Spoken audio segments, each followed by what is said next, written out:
le contact avec LMI était par Mohamed Sqalli. On était dans un événement que je dirais c'était Journey to Heaven. Mohamed Sqalli m'a abordé. Et quand on le voit, on a envie de lui faire confiance et même de lui laisser votre chéquier. Si vous ne le connaissez pas, je vous demande de le voir. Et puis c'était surtout je l'écoutais même pas, mais je voulais voir ce qu'il a derrière la tête. Donc j'ai fait le premier pas, je suis parti faire la première réunion LMI. Pour moi, je voulais mon entreprise existe depuis 92.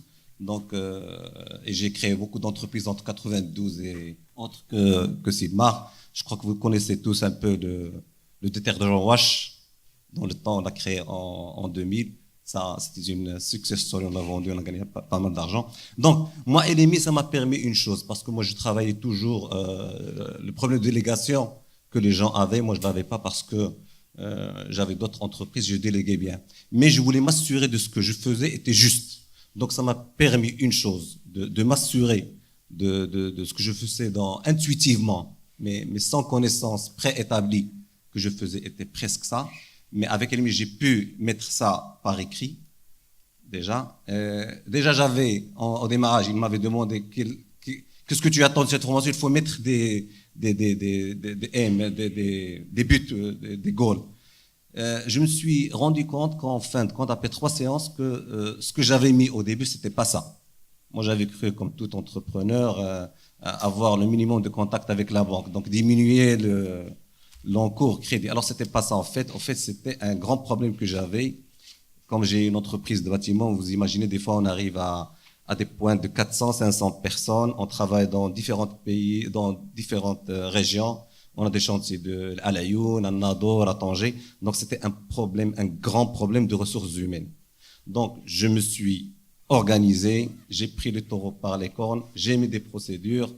Ça m'a coûté une grève de 2 mois. Je me suis dit, c'est pas grave, j'étais sûr de ce que je... Et c'est ce qui m'a donné cette force, c'est que j'étais pas seul. Et LMI, dans ma tête, était avec moi. Bien sûr, le wahd ki toukal ala Allah, tout ça, c'est comme tout musulman le fait, mais il fallait quelque chose de scientifique. Et LMI, elle m'a permis de gagner cette bataille. Figurez-vous avoir une grève pendant 2 mois, ne rien changer avec les enfants, rester gentil avec tout le monde, avec les clients, je sais pas, jouer au golf 3 fois par semaine, ça c'était quelque chose que je pouvais pas laisser tomber. Mais, alhamdoulilah, on a eu gain de cause, en fin de compte. On a gagné la bataille. Les gens ont compris que c'était une grève qui n'allait aboutir à rien du tout. Il y avait sur 400 personnes, 28 personnes étaient licenciées.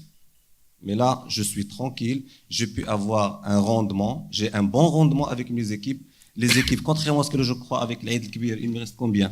Non, vous n'avez pas appuyé sur Start. Ah, d'accord. Alors, on aura pu. Il a mis le chrono, mais il n'a pas appuyé sur Start. Donc, on sait pas. Les gens savent que dans l'Aïd el-Kibir, les ouvriers partent 3 semaines, 2 mois, 1 mois, ils font ce qu'ils veulent. Cette année, c'était précis. Au jour J, j'avais un taux de gens qui sont revenus à 85%. Ça, les 15% qui ne sont pas revenus, ils avaient des raisons vraiment très, très valables. Et on a fermé les yeux sur ça.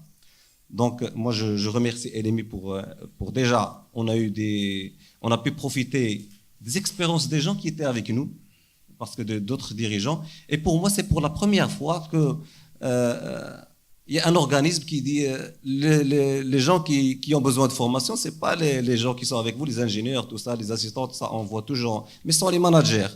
Parce qu'en fin de compte, il n'y a pas de mauvais ouvriers, il n'y a que de mauvais managers.